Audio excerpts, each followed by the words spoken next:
हमें इस मुर्दा और इस जिंदा दोनों से कोई वास्ता नहीं है। उठाकर ले जाओ ये जनाजा और इस लड़की को वापस वहां ले जाके छोड़ दो जहां से लेकर आए। मेरा इस दुनिया में कोई भी नहीं है, मैं कहाँ जाऊंगी? ये मेरा मसला नहीं है। गुलाम, तुम्हें जो भी कोई कहे तुम उसे उठाकर इधर ले आओगे। ताजी माजरत चाहता हूँ, लेकिन एक मरता हुआ इंसान अगर कोई ख्वाहिश जाहिर करेगा तो कोई टाल कैसे सकता है? बहरहाल इस जनाजे को दफनाओ और इस लड़की को वापस छोड़ कर आओ। दाजी, वो अगर आप इजाजत दें तो इन्हें दफना दें। इनकी ख्वाहिश थी कि आपके गुलामों के कब्रिस्तान में ही सही, बस थोड़ी सी जगह मिल जाए। इसे जगह दो, और वो भी अपनी जमीन सुंदरगढ़ में। नामुमकिन, सवाल ही पैदा नहीं होता। ऐसे लोगों पर सुंदरगढ़ की खाक भी हराम है। सोचता होगा जीते जी सुंदरगढ़ नहीं आ सका तो मरने के बाद ही सही। पागल समझा हुआ है जहादात को। ले जाओ इसे, कहीं और जगह ना मिले तो सहरा में फेंक दो, ताकि यहां के चीले और कौवे को नोच कर खाएं। इतनी नफरत मेरे बाबा से। उन्होंने तो कभी किसी का कुछ नहीं बिगाड़ा, फिर आपका ऐसा क्या नुकसान कर दिया कि आपको उनकी लाश का भी लिहाज नहीं? देखो लड़की, हम जिंदा लोगों से नफरतें निभाते हैं। ये तो अब मर चुका, अब हमारी नफरत भी इसके साथ दफन होगी। कहीं जगह ना मिले ना तो इसको साथ वाले गांव में दफनाओ। जी।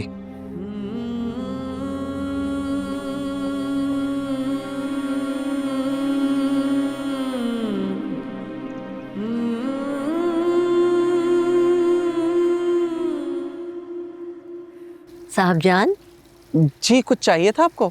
नहीं, खातिर तवाज़ो के लिए तो हर चीज़ मौजूद है, लेकिन तुम्हारी नंद कहीं नज़र नहीं आ रही मुझे। अब अपनी नंद का क्या कहूँ मैं, उसने तो खुद को कमरे में बंद कर लिया हुआ है। क्या? लेकिन क्यों? आज इतने अरसे के बाद मैं इस हवेली में आई हूँ और आते ही मुझे क्या खबर सुनने को मिल रही है? खुर्शीद ने ऐसा क्यों किया? इस क्यों का जवाब तो हम भी कई सालों से तलाश कर रहे हैं। हो सकता है उसे कोई गम लग गया हो। ऐसे कैसे वो खुद को कमरे में बंद कर सकती है? पढ़ी लिखी है वो। ज्यादा पढ़ लिख लेने से ही उसकी अकल ने काम करना छोड़ दिया। और आप सब ये मेरी बेटी की कामयाबी की खुशी में क्या कहानियां ले बैठे। इससे मेरा दिल घबराना शुरू हो जाता है। आप पाशा से नहीं मिली? चाहे जाके उसे मिले, मुबारकबाद दें। आपका भी तो बेटा है वो। हाँ हाँ, मैं उससे ज़रूर मिलूंगी और बादशाह को मिलके ही मुबारकबाद दूंगी। किस डॉक्टर को दिखा रही है खुर्शीद को? डॉक्टर को क्यों दिखाएंगे? उसे डॉक्टर की ज़रूरत ही नहीं है, बिल्कुल ठीक है वो। बस उसने खुद ही अपना ये हाल बनाया हुआ है।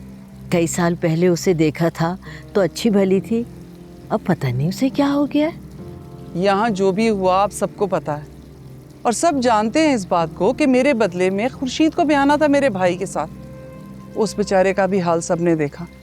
वो तो बेचारा अपनी जान से ही गया। एक तो हमारे खानदान में हर घर में 4-4 बेटियां पैदा होती हैं। मैं जरा भी आई।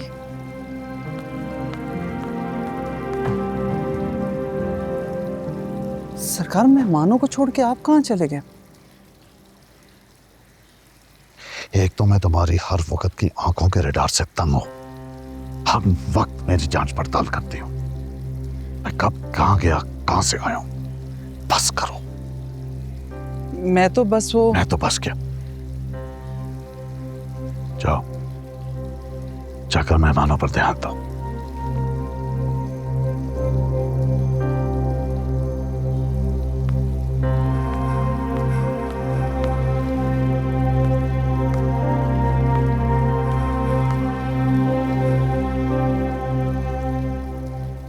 सब खैरियत है ना?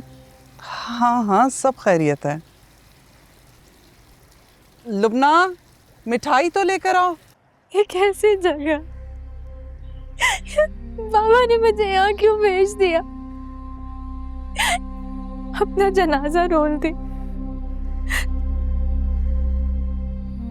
वो शख्स तो इनकी नफरत से भरा हुआ है।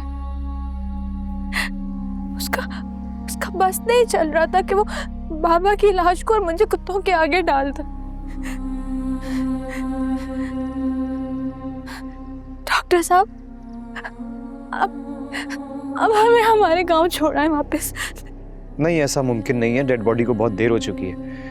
अगर और इंतजार करेंगे तो डेड बॉडी खराब हो जाएगी। इतना लंबा सफर तय करके आए।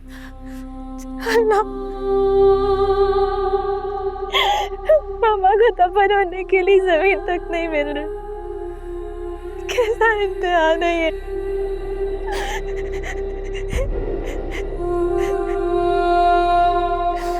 क्या बिगाड़ा था मेरे पापा ने इनका? मुझे क्यों भेजा आपने यहाँ? अम्मा, आप तैयारी करें। मैं मस्जिद से किसी मौलवी को लेके आता हूँ गुस्ल देने के लिए। बेटा, वो सरकार ने तो मेरा एक दोस्त है साथ वाले गांव में, डॉक्टर है। वो कब्रिस्तान का इंतजाम कर देगा। मैं चलता हूँ। ठीक है, जा तू मौलवी को लेकर आ।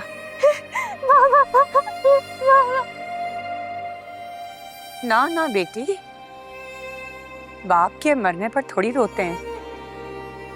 मेरा बाप मरा होता तो मैं मिठाई बांटती। रोते तो माँ के मरने पर, क्योंकि माँ नसीबों वालों को मिलती है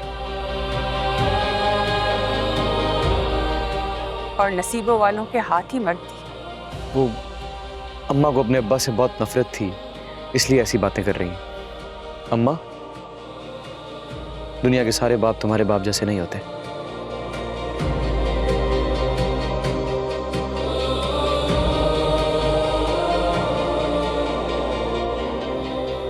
बीबी जी, डॉक्टर गुलाम किसी मरीज की लाश लेकर आया।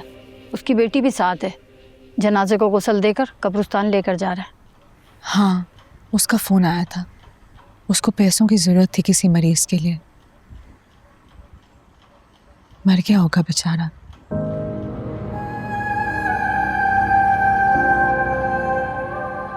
लेकिन गुलाम उसकी लाश यहाँ क्यों लेके आया? ये तो पता नहीं बीबी जी, लेकिन उसकी बेटी बहुत प्यारी है। मैंने तो उस खूबसूरत लड़की को गाड़ी में रोते हुए देखा है। अक्सर खूबसूरत चेहरे रोते हुए ही दिखाई देते हैं। अल्लाह तो बड़ा फयाज है, फिर हुस्न देता है लेकिन नसीब नहीं देता। हुस्न को हमेशा बदनसीबी का काला टीका क्यों लगा देता है?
आखिर कब निकलोगे इस बचपने से बादशाह?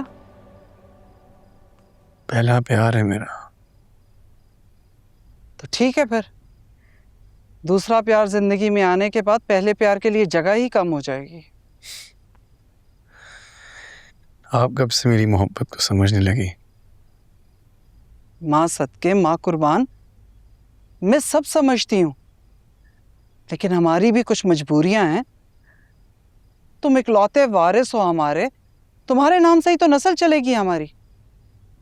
तुम मेरा दर्द क्यों नहीं समझते? किस किस का दर्द समझूं मैं? यहाँ जिसे देखो वो अपने दुख की दास्तान लिए बैठा है। पर माँ तो माँ ही होती है बादशाह, और तुम पर सबसे ज्यादा हक मेरा है। इसलिए तुम्हें चाहिए तुम मेरा दुख समझने की कोशिश करो। क्या करूं मैं? क्या कर सकता हूं? खुद को बदलो और शादी कर लो मूर्ख से।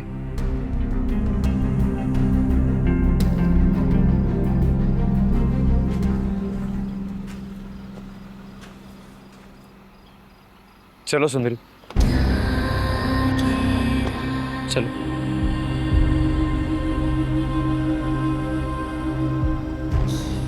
मेरा अपना कोई सहारा नहीं है,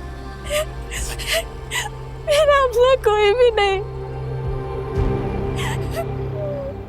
मैं जीना नहीं चाहती, मेरे बाबा के साथ मरना चाहती हूँ। संभालो खुद, प्लीज संभालो खुद को। अल्लाह सब ठीक कर देगा।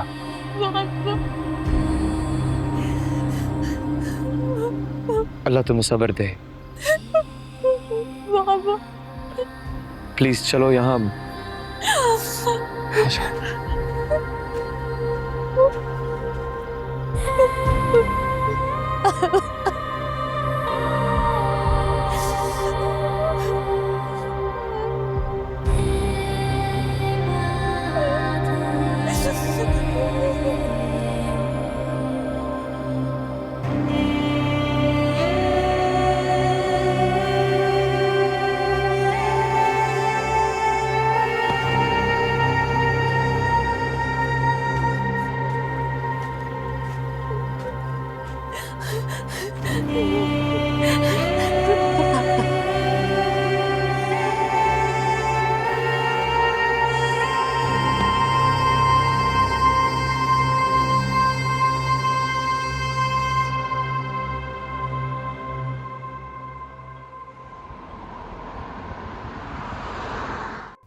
आशा, मेरा एक भाई तुम्हारी फुप्पी अम्मा का दर्द लेकर दुनिया से चला गया, और दूसरे की एक ही बेटी है, खूबसूरत है, पढ़ी लिखी है, और तुम्हारे जोड़ की भी। आपको क्या हो गया? मैं कैसे कर लूं शादी? क्यों? तुम शादी क्यों नहीं कर सकते? आपको क्या हो गया अम्मा? मैं कितनी बार कह चुका हूं मैं नहीं करना चाहता हूं शादी। मुझसे ये उम्मीद मत रखें। तो फिर किससे उम्मीद रखूं? मेरा एक ही तो बेटा है तू। एक ही बेटा, कितनी बार सुनूंगा मैं ये? और मैं आपको इतनी बार बता चुका हूं कि मेरी आंखें और मेरा दिल सिर्फ एक लड़की की तलाश में है, और अगर वो मुझे नहीं मिलेगी ना अम्मा, तो मैं कुंवारा मर जाऊंगा। आप प्लीज दुआ करें ना वो मुझे मिल जाए। नहीं बादशाह, मैं दुआ करूंगी कि अल्लाह करे वो तुझे कभी ना मिले। अम्मा ये क्या कह रही हैं आप? बेटा हूं मैं आपका, सगा बेटा। मेरी मुराद आपकी बदुआ से कैसे पूरी होगी? होश में आ बादशाह, एक राह चलती नाचने वाली हमारे खानदान की बहू बनेगी, ये हमारे जीते जी तो मुमकिन नहीं। ये और बात है कि तू अपनी आरजू पूरी करने के लिए हम सबको जान से मार दे।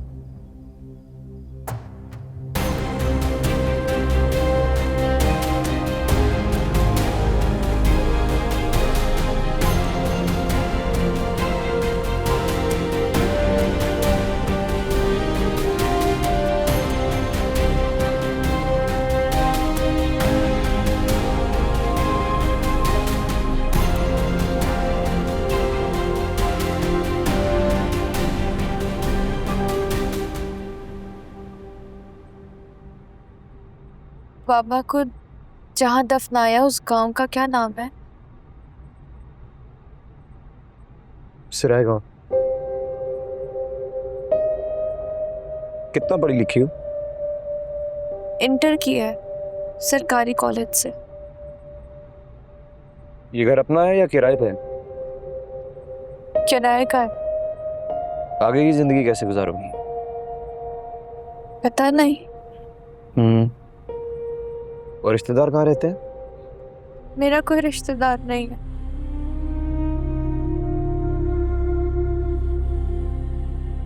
ऐसा कैसे हो सकता है? क्यों? आपके बहुत ज्यादा रिश्तेदार हैं? नहीं, मुझे लगा था कि शायद इस दुनिया में सिर्फ मैं ही अकेला हूँ। लेकिन माशाल्लाह आपकी अम्मा तो है ना। मैंने कुछ गलत कह दिया? नहीं, गलत तो कुछ नहीं कहा। जिंदगी में पहली दफा मेरी माँ के नाम के साथ किसी ने माशाल्लाह कहा तो अच्छा लगा। माशाल्लाह तो इसलिए कहते हैं ताकि नजर ना लगे। अल्लाह पाक आपकी अम्मा और आपकी मोहब्बत सलामत रखे। शुक्रिया। लेकिन आपकी अम्मा का हाल हुलिया कुछ ठीक नहीं था। लिबास से क्या होता है? मेरी अम्मा को हवेली में इसी हाल में रहने का हुक्म है। बड़े सरकार ने हुक्म दिया। अजीब बात है। हाँ, अजीब तो है। हवेली में रहना आसान नहीं है।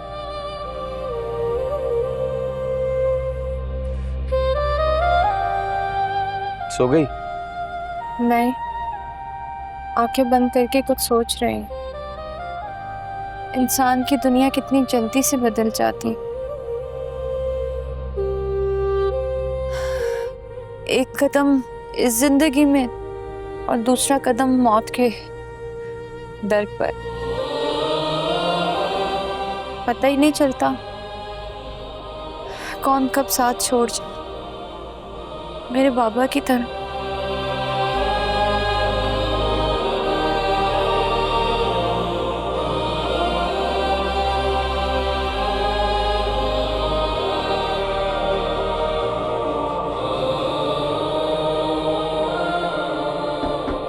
कौन? मैं अंदर आ जाऊं अम्मा बापू? सो बिस्मिल्लाह। सो तो नहीं रही थी? काफी रात हो गई है, मुझे लगा शायद सो गई हूँ। मेरे लिए रात दिन एक बराबर है। इस कमरे में तो जैसे वक्त थम सा गया है। तो अगर आप इस कमरे से बाहर जाएंगी तो क्या जिंदगी चल पड़ेगी? जिनके साथ जिंदगी गुजारनी थी वो कहीं खो गए।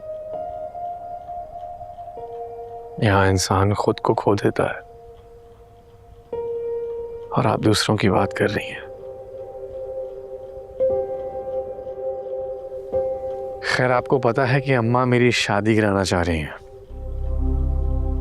तो मैं नहीं करना चाहता हूँ शादी। माना कि मैंने अपने आप को कई सालों से इस कमरे में बंद किया हुआ है, लेकिन अगर तुम अपने आप को बर्बाद करना चाहते हो तो ये तो मैं नहीं देख सकती। देखिए, मैं आपके पास इसलिए आता हूँ क्योंकि आप मेरे मसले समझती हैं। जैसे रोज तुम एक्टिंग करते हो, थोड़ी एक्टिंग शादी की भी कर लेना।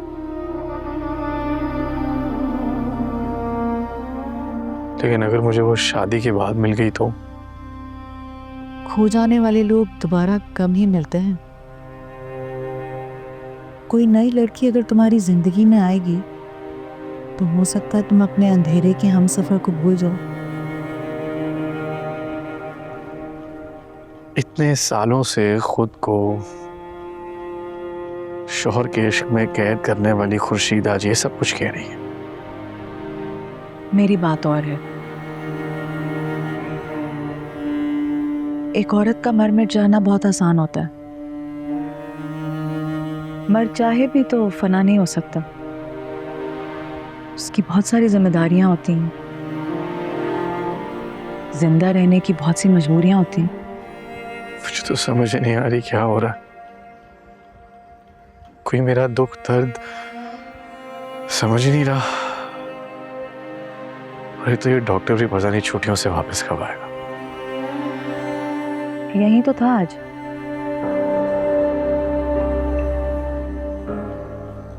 यहीं था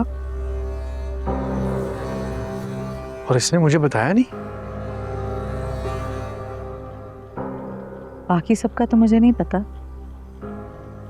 लेकिन कह रहे थे कि उसका कोई पेशेंट मर गया था, उसका जनाजा लेकर आया था, फिर उसको दफनाने कहीं और ले गया।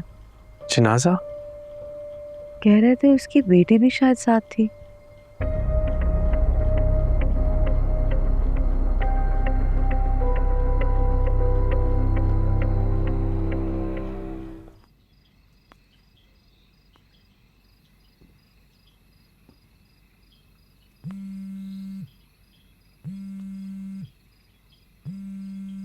फोन फोन उठा ले। फोन।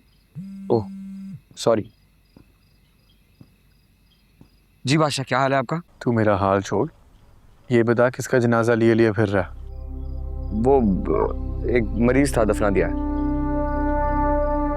तेरे अस्पताल में ना जाने कितने मरीज लुढ़कते हैं, तो क्या सबका जनाजा घर लाके पढ़ाता है? बादशाह बड़ी कहानी हुई है, मैं आपसे मिलूंगा तो आपको बताऊंगा। अच्छा ये बता है किधर? मैं आगे आगे जा रहा था, बस ऐसे। आगे जा रहा हूँ, आके बताऊंगा। ये तो किस तरीके से बात कर रहा है? चक्कर क्या है? ये मरीज कहीं तेरे हाथों से तो नहीं मारा गया? सच सच बता। तेरा भाई मिनिस्टर है, तेरे लिए मौत से लड़ने को तैयार हूँ। क्या हो गया? बादशाह खुदा का खौफ करे, ऐसा कुछ नहीं हुआ मेरे हाथों से, और अल्लाह ना करे कि हो। और अगर कहीं हो भी गया ना, तो सबसे पहले आपके पास आऊंगा, क्योंकि आपके अलावा मुझे किसी ने नहीं बचाना। फिलहाल मैं हैदराबाद के रास्ते में भटक रहा हूँ, बता दिया मैंने आपको। हैदराबाद क्यों? वो मैं काम है एक बादशाह। अभी तो तू कैंप करके आया हैदराबाद से, अब कौन सा काम? कोई इश्क विश्क का चक्कर तो नहीं है जो तुझे हैदराबाद खींच के ले जाता है? बादशाह प्लीज ना, मैंने कहा ना मैं सब कुछ बताऊंगा आपको आके। फिलहाल तो हम खाना। हम कौन? थोड़ा सब्र कर लें बादशाह, वो अभी मेरे साथ है, मैं बता दूंगा ना आपको। यार अब ये ना कहीं तेरे साथ कोई लड़की है। अम्मा पोपो, गुलाम के साथ कोई लड़की है? चल नाम बता, कौन है? उसके बाद ग्रंथ खान हुआ है बादशाह। ओ, तो इसका जनाजा घर लेकर आया था। दिल का मामला है। बादशाह मैं फोन रख सकता हूँ? जरा खाना खा ले। अच्छा जा। अल्लाह हाफिज।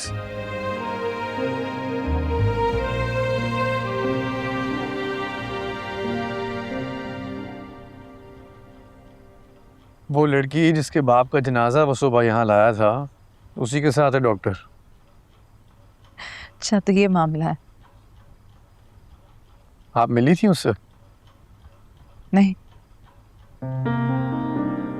तुम्हें पता तो है मेरे कमरे में चंद ही लोग आते हैं। जब छोटा होता था तब देखा था, फिर जब साहबजान की धाड़ें हवेली में गूंजती थी तो पता चल जाता था कि गुलाम कहीं ना कहीं हवेली में पाया गया है। आप मिलेंगी? नहीं। एक कैदी दूसरे कैदी से मिलकर क्या करेगा? उनके साथ भी ज्यादती हुई है ना? जुल्म। तुम्हारे बाप के सितम से कोई नहीं बचा। मुझे तो एक बात की समझ नहीं आती, जब बाबा को लाजो अम्मा से मोहब्बत नहीं थी तो क्यों की शादी? मजबूरी थी। बाबा और मजबूरी।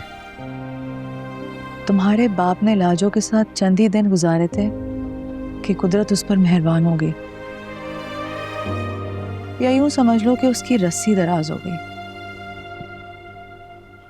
तुम्हारी आमद की खुशी में।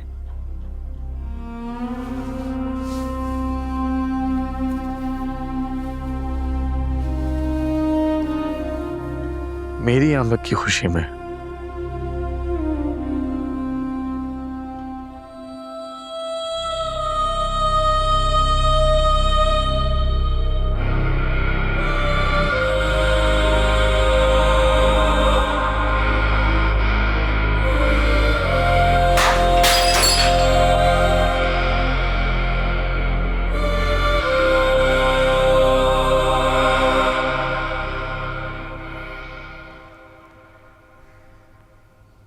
सब खैरियत बेटा?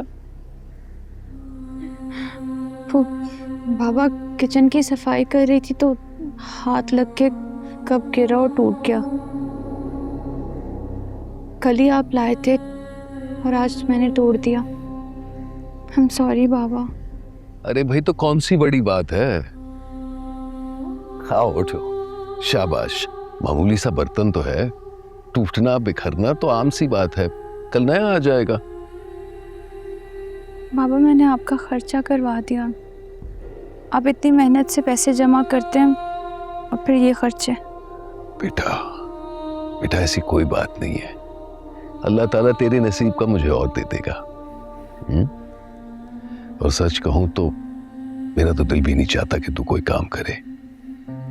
बड़े नाजों से पाला है तुझे, जब तुझे काम करते हुए देखता हूं ना तो दिल उदास हो जाता है मेरा। काश मेरी बेटी की शादी किसी ऐसे घराने में हो जहां बहुत सारे नौकर चाकर हो, तो तुझे कभी काम करना ही ना पड़े, बस खुश रहे, अपनी जिंदगी जिए। आप ख्वाबों की तरह क्यों सोचते हैं? हम गरीब लोग हैं और गरीब लोग ऐसे ख्वाब नहीं देखते। क्यों? अरे हर बाप यही चाहता है कि उसकी बेटी जहां भी हो ना बस राज करे, राज। मैं भी यही चाहता हूं कि तेरी जिंदगी में कोई मुश्किल ना हो, कोई भी तकलीफ ना हो। जिस घर पे भी रहे ना उस घर में राज करेगी मेरी बेटी।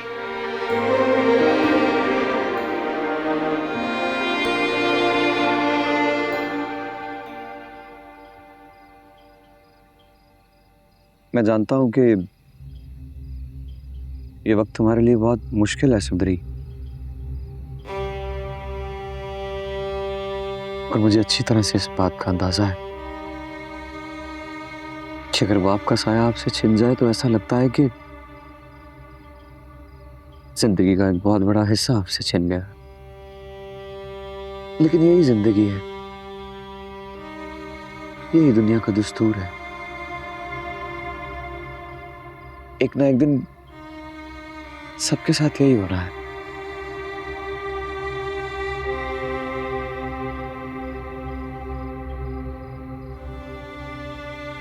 बाबा के बगैर सब कुछ खाली खाली लग रहा है।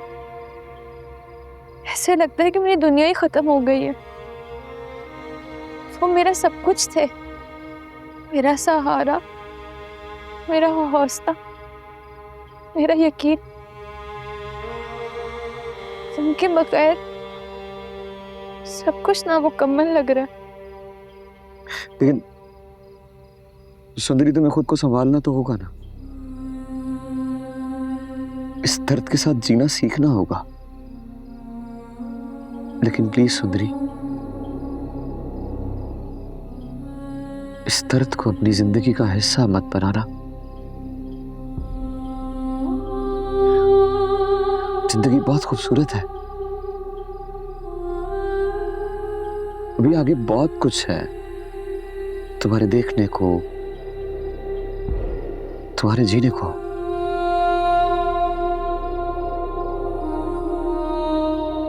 एक बात कहूं,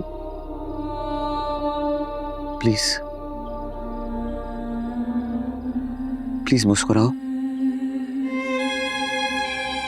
क्योंकि तुम्हारे बाबा तुम्हें देख रहे हैं और जानती हो वो तुम्हें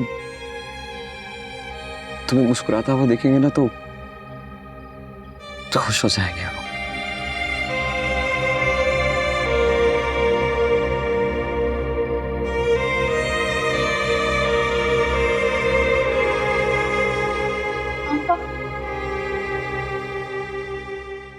मैं तो सिर्फ इतना जानता हूँ कि बाबा ने लाजो अम्मा से शादी की और अम्मा को ये बर्दाश्त नहीं था। और फिर गुलाम भी क्योंकि एक गैर ख़ानदान की औरत का बेटा था तो बाबा ने उसको अपनी पहचान से महरूम रखा। जब इतना सा सच जानने के बाद तुम्हें लाजो से इतनी हमदर्दी है तो पूरा सच जानने के बाद कितनी हमदर्दी होगी। कभी सोचा तुमने कि एक जवान बेटे की माँ खुद इतनी जवान कैसे हो सकती है? क्योंकि वो अपने बेटे से सिर्फ 16 साल बड़ी है। वाकई? ये तो मैंने कभी सोचा ही नहीं। तो गुलाम लाजो अम्मा का बेटा नहीं है? कहानी क्या है, मुझे बताए ना अम्मा को। रहने दो, तुम्हें अपने खानदान से नफरत हो जाएगी, और ज्यादा नफरत सह नहीं सकोगे तुम। नहीं अम्मा को, मुझे सारी कहानी सुनाए। ये उन दिनों की बात है जब मैं मैट्रिक में थी। जांदाद की शादी को 6 साल हो चुके थे। अम्मा साहबजान को कई लेडी डॉक्टरों के पास लेकर जा चुकी थी। हर जगह से एक ही जवाब आया था, मसला कोई नहीं, जब अल्लाह की मर्जी होगी तो बच्चा हो जाएगा।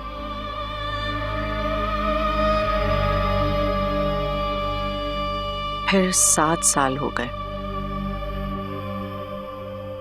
अम्मा का सब्र जवाब दे गया। इतना बंजर सुंदरगढ़ की जमीन का कोई टुकड़ा नहीं जितनी तुम्हारी बीवी की कोख है। अब आपको तो खुद डॉक्टर ने कहा है कि जब अल्लाह चाहे दूसरी शादी कर लो। अम्मा बीबी, डॉक्टर अभी मायूस नहीं हुआ। मगर मैं मायूस हो गई हूँ। मैं अपनी बीवी से मोहब्बत करता हूँ। मोहब्बत का शादी से क्या ताल्लुक? वो मर जाएगी। अगर बेवफाई के नाम पर औरतें मरती ना, तो आज माशरे में सिर्फ मर्द जिंदा होते। मैं तुम्हारे दिल से ना खेलती। एक तरीका है मेरे पास। एक औरत खरीदी जाए, उससे बच्चा पैदा किया जाए, और वो बच्चा साहबजान की गोद में डाल दिया जाए। उस वक्त तक दुनिया को यही बताया जाए कि साहबजान उम्मीद से। औरत के नाम पर एक कमजोर जानवर नुमा लड़की दरकार थी, जो कम गो, कम उम्र और कम हिम्मत हो, मगर खूबसूरत। इसके लिए हमारे मुंशी की खिदमत दरकार थी। मुंशी की खिदमत?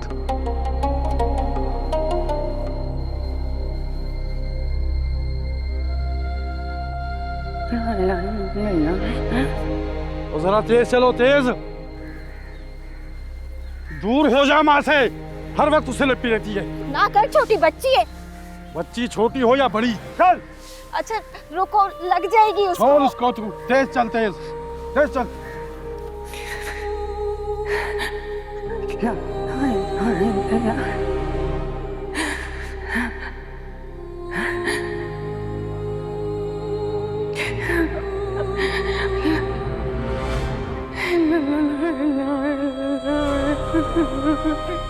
मुंशी, मगज के पूरे हो, ऊपर से अनपढ़ जाहिल।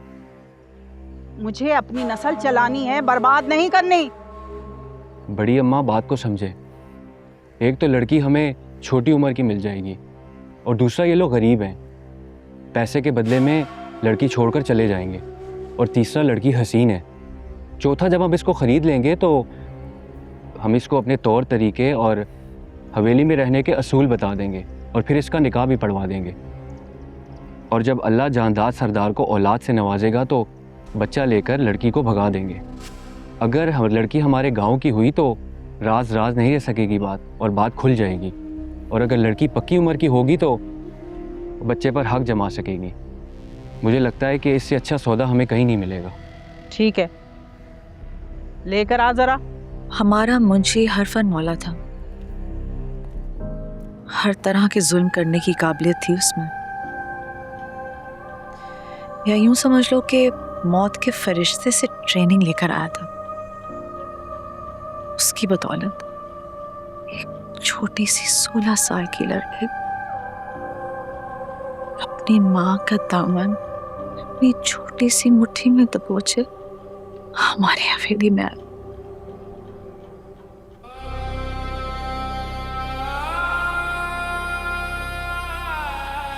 सलाम बीबी जी। इधर आओ।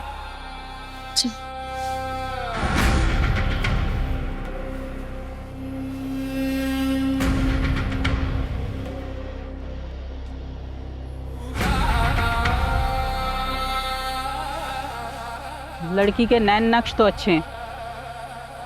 कितने साल की है? जी 15 सर्दियाँ गुजर गई। इसका मतलब है कि 16वां साल लगा है। इसे यहीं छोड़ जाओ, तुम्हारे मर्द से मुंशी बात कर लेगा। जी क्या बात कर लेगा? बाहर जाके अपने मर्द से पूछ। लड़की को छोड़ इधर ही। ना बीबी जी, ये मेरे बगैर नहीं रह सकती। चमकी, चमकी। जी बड़ी अम्मा। लेके जा इसे,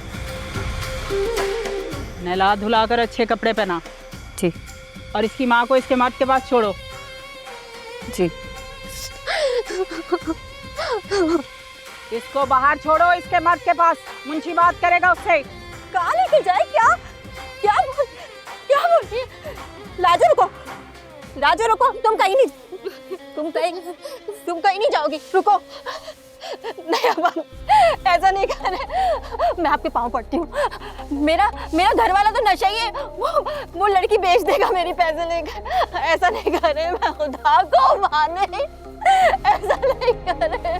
मेरी बच्ची मर जाएगी। लाजो, हम तेरी लड़की ना रखते, मगर वो खूबसूरत है और हमें अपनी नस्ल खूबसूरत और हसीन चाहिए।